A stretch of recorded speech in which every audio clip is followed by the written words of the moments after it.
In today's chess video, I'll show you 6 solid openings.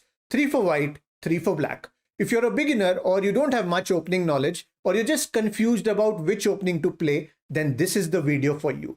These openings are fundamentally strong yet very easy to learn. So just prepare for these and you'll thank me in the years to come. Alright, let's begin with white. I want you to start with d4, bring out your bishop to f4, then e3, knight f3 to support this pawn, bring out the other bishop, then c3, and finally knight b to d2. The good thing about these moves is that they're quite straightforward and get you to a good setup without worrying too much about your opponent's moves. So your first 7-8 moves are sorted.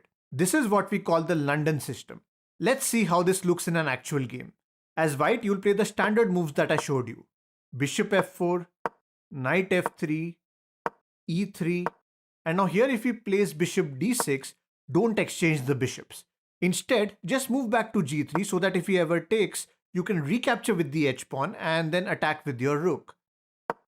Okay, let's continue with our natural development as I showed you earlier.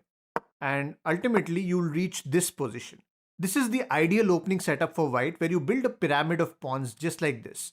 Your bishops are well placed along these open diagonals, the knights are controlling the center, so you can slowly consolidate your position with plans like queen c2 to attack your opponent's king like this.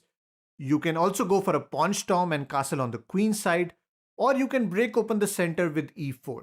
Now the London system is a positional or a setup based opening, which means you aim to reach a specific position on the board irrespective of your opponent's move, unless he plays something crazy. But if you're an attacking player, you will say, Jitendra, I don't want these slow, boring setup based openings. Give me something exciting. Well, for that, we have the tactical openings like this next one. We start with e4. Look, d4 generally results in positional games, whereas e4 gives you more tactical and attacking options. So after e4, the most common move you will come across is e5. Knight f3, knight c6 is all standard stuff. Now here you can go for the Italian opening, which is bishop c4. From here, two of the most popular moves for black are bishop c5 or knight f6. If he plays bishop c5, then I would suggest you play c3 preparing for d4. And usually black would play knight f6. Then you go for d4.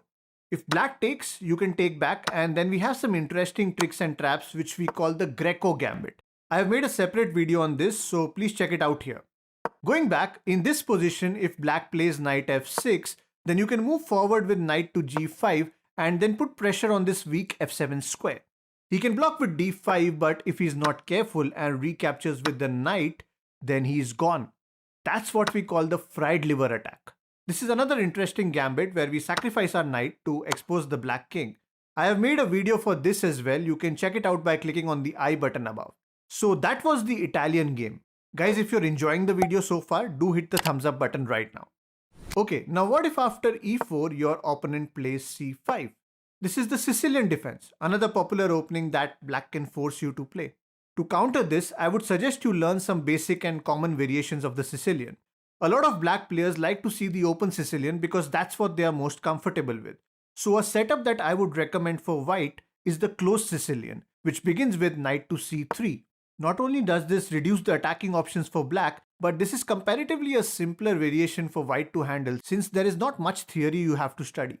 Anywhere he goes, be it knight c6 or d6, you can just go for g3. Then slowly develop your pieces, fianchetto the bishop, strengthen the center. f4 is an aggressive move that you can play. Then bring out this knight and just advance on the king side and attack the opponent. As white, you can't go wrong by much. Just stick to your game plan and you'll reach a very good position by the middle game. Okay,